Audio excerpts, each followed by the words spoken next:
Here's a game, Silencio. Let's see, I played d4 recently. Let's try knight f3.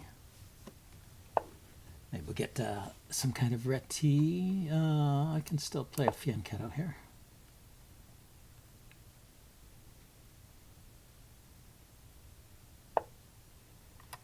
And go for this. Okay, this is a Reti setup, or sort of like a dragon, Sicilian dragon reversed. And I can leave that pawn there, can't I? If he takes knight here, will that round it up? Actually, maybe not. Queen here. Can he defend it? I can still round that pawn up. So let's go ahead and castle. Then in this situation, I guess I have the choice between playing with d6, like I said, going for some kind of reverse Sicilian, d3, reverse Sicilian setup, or b3, going for the double fianchetto. But the double fianchetto, I guess, is more in the spirit of the Reti. So here we go. And we'll see. Maybe I'd just end up playing d4 after all. I seem to have a reasonable amount of space here. Yeah, so what do I want to do with the queenside knight? The knight could come out to c3. He could play d5. And then I would have to move the knight again, which would be annoying. Or I could go with d4 in this position. Yeah, I think I will. And then knight c3, I don't have to worry about it being kicked around. And the other way to play it, I guess, would have been d3 and knight to d2. Maybe playing for e4 in that case. So we'll put a little more pressure on the center here with the knight on c3. This bishop, I guess, is coming to b2. I can play, and b7. I can play rook to c1. I can also think about getting in e4 at some point. But well, let's go with rook c1 first as a useful move, protecting the knight and preparing for things on the c file if it opens up, perhaps by taking pawn takes pawn on d5 seems like an idea here. If I take, will I take back with the knight or the pawn? If he takes back with the knight, then I'll kick it. Gives me a big center, I guess. So probably he'll take back with the pawn.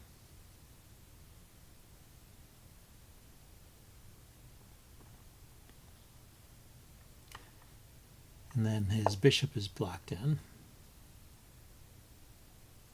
So is that a good way to play? Pawn takes d5, pawn takes d5. I've got this isolated pawn, but it's, well, it's not isolated, it's connected to the king side, isn't it? I have an open c file looking at this knight here. Yeah, I think this looks good. And I have ideas of getting more pressure on d5 by moving this knight. And let's see, can I immediately threaten his knight? It's only defended once. I need another attacker here. Okay, how often is this defended? This is only defended once. So a knight here, though, he can just take it. My knight maybe could go somewhere else. Knight here, and then how does he defend the pawn? He moves his knight. Let's just ask him how he wants to defend his d-pawn.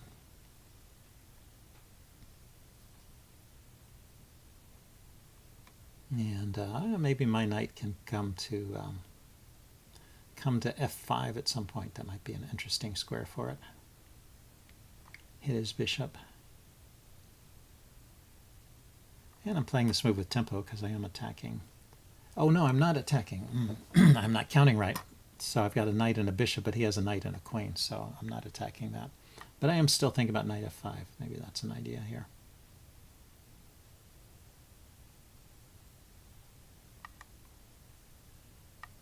He could play g6 to stop that. That might weaken that. That does weaken the h-pawn. but I'm not attacking the h-pawn just yet.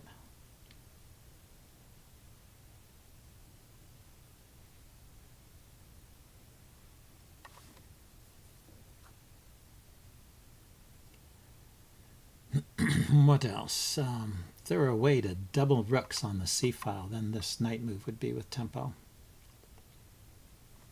It takes a few moves, maybe queen d2, rook c2, rook over to c1, and knight takes d5. Could be an idea. Yeah, so he moved his knight out of the way. That's kind of funny. So his knight has nowhere great to go, but he can get in c5. Okay. So yeah, maybe that's his idea. Play c5 and bring his knight back to c6.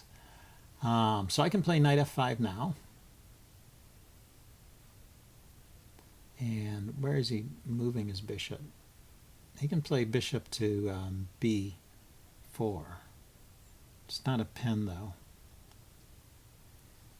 And I can bring my knight to e3, hitting that pawn again, but it's not actually... Well, let's start with knight f5 and then see how he reacts. I'm also looking at these pawns on the king side, so maybe there's some tactics over here. But I need to get my queen involved.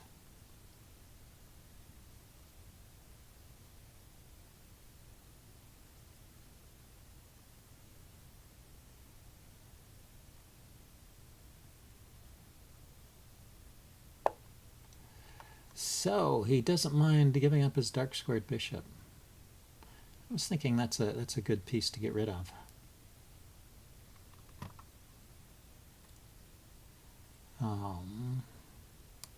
So let's go ahead and take it now while I have the chance.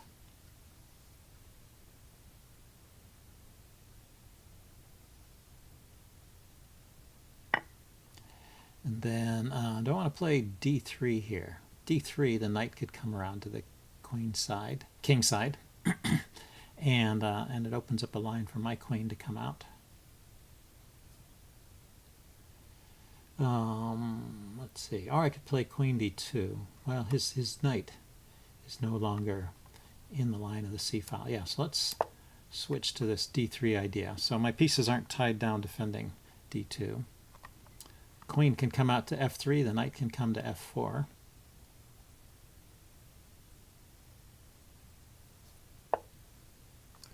Yeah, he lifts his queen up. So let's open up the c-file there.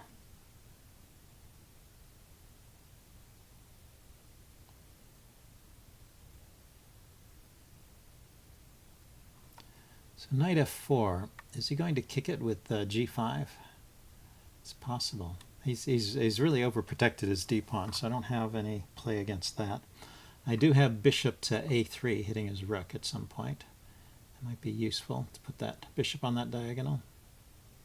Or if he plays c5, I have bishop a3 pinning that pawn. That might be nice. His knight's a bit out of play here, but my bishop is not really in play either. But bishop a3, queen f3, knight f4. Maybe I can get something going on the king side here. Looking at the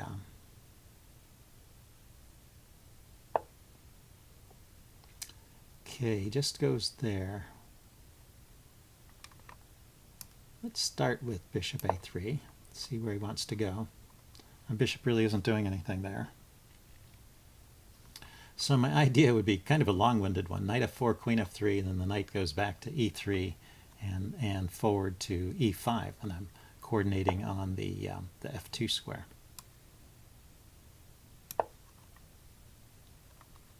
Plus the knight on e3 seems like a good square for it, looking at these dark squares here.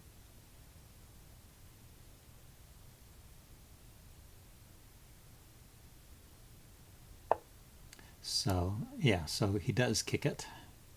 I thought he might do that. So knight to e3. D3 rather, knight d3, looking at e5 and c5.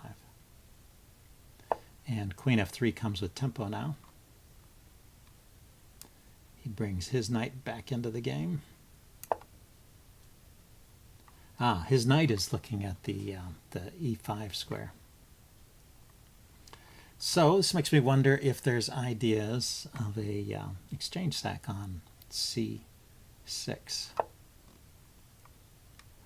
So rook takes c6, bishop takes, knight e5. So that's so the knight can't get exchanged off. Kicks his bishop. There's just not enough there. Let's double on the c file then.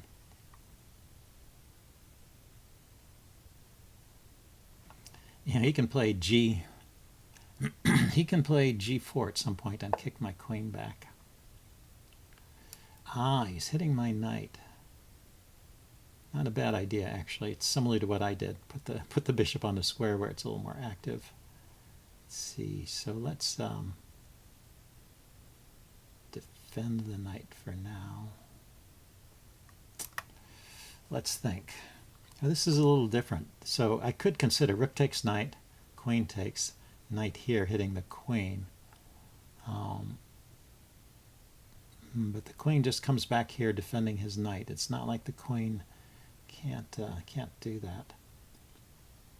But if I double rooks and he takes my knight, I can take his knight. And it's just a trade, but I'm also getting my rook to this c6 square.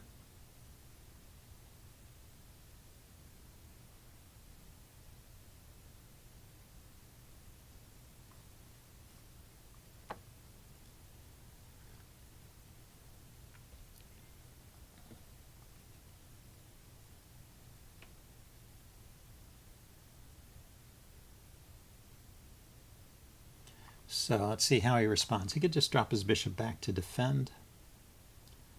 Then rook takes, bishop takes. Knight here is really threatening to take the bishop, but bishop just retreats. Yeah, I still don't see the sacrifice working. Yeah, just goes there. How about if I play knight to... well, or knight here. Knight here, he takes, I take, he takes the pawn. That defends here. Knight here, he takes, I take. Knight b4, knight takes, queen, bishop takes. And I'm threatening c7, but he's got it defended.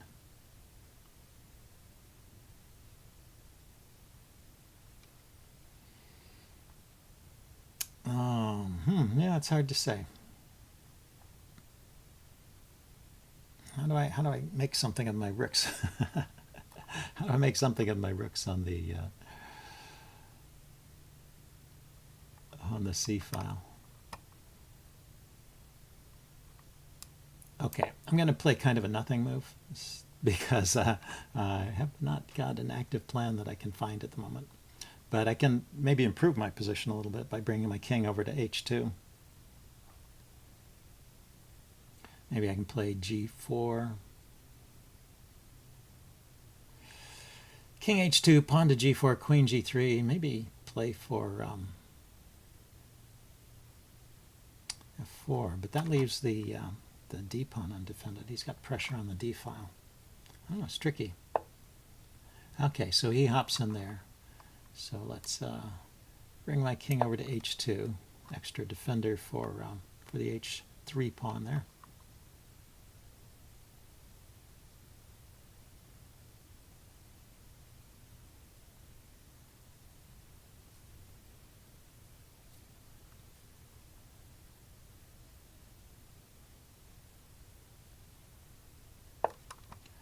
So he left his h-pawn undefended. So queen to h3. This is still defended by the rook and the knight. Queen to h3, maybe just king up.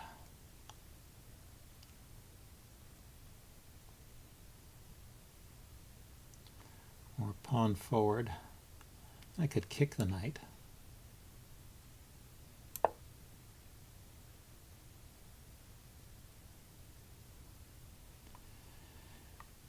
Kick the knight with the move f3.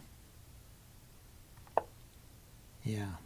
So pawn to f3. Where does the knight go? Oh, it probably drops back to d6. It doesn't want to block the view of the queen here. So, well, let's start by... Okay, is he going to kill my queen? That's the question. He's got knight to f6 hitting my queen, so that would trap my queen if I played... Oh no, but I could take that pawn. Does he have any other way of trapping my queen? I don't see it. I just want to induce an exchange over here and weaken his king side a little bit.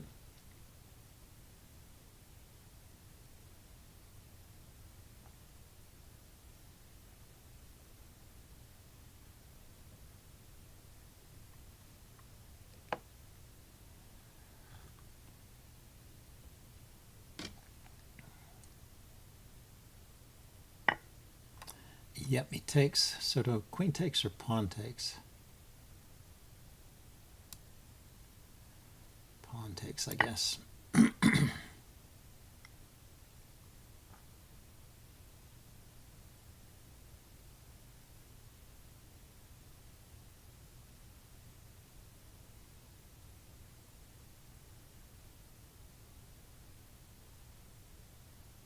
Queen takes would just lead to a queen trade. I don't know if that does a whole lot.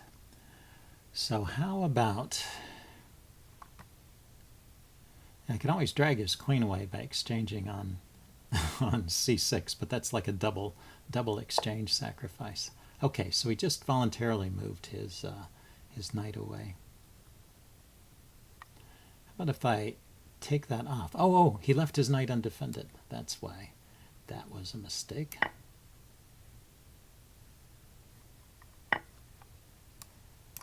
Okay, so 2 pieces for the rook and active position. This should be good. He's hitting this pawn. It's defended by the knight still.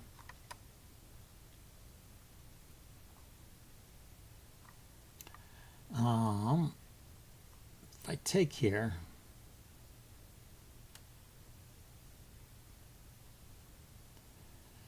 what do I want to do?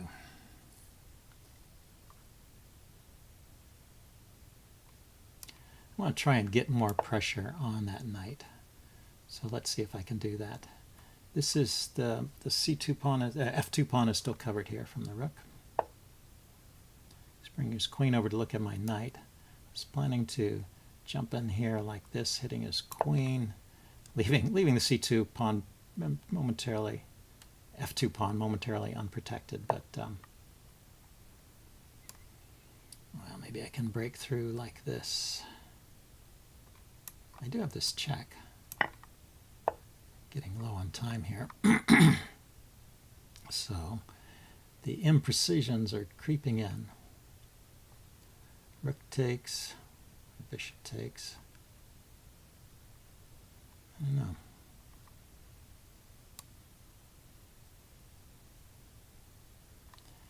Yeah, I mean, that just is going to lead to exchanges. So I'll come back to defend my f-pawn.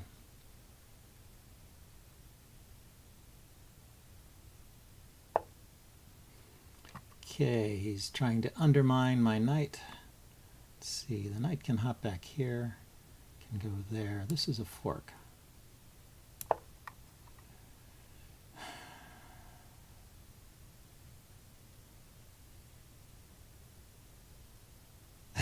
So, yeah, things are a little falling apart here, but I think I'm still okay. Let's bring my queen over, looking at his knight. It's going to take here. He attacks my queen. I can take that. He's hitting my rook. I can go to a dark square here.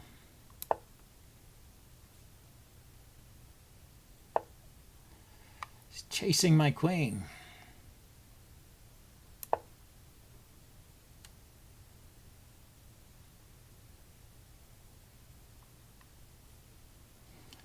Anyway, my plan is to take there. He's stopping that.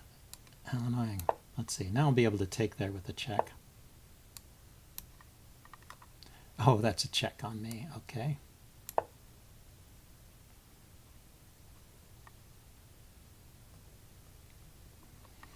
Threatening pawn takes there with check, and he defends it. Okay, so let's defend the rook. I really just want to open up that line for the rook. And he keeps finding clever ways to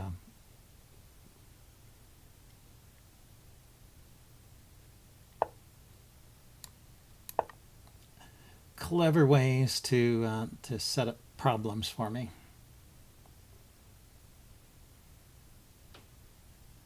So his rook is hanging and his queen is hanging now. He can't really survive this one, can he? Well, it's kind of an exciting finish there. He's going to look for a solution, though. Well, he should. He's got 20 seconds left. He might as well use it. Looking for an answer. He can trade queens and then move his rook back somewhere.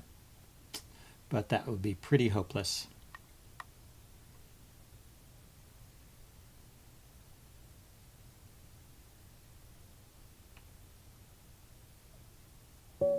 Okay, I won that one. Well, it was an interesting game. I will upload this and do a postmortem. See you guys later.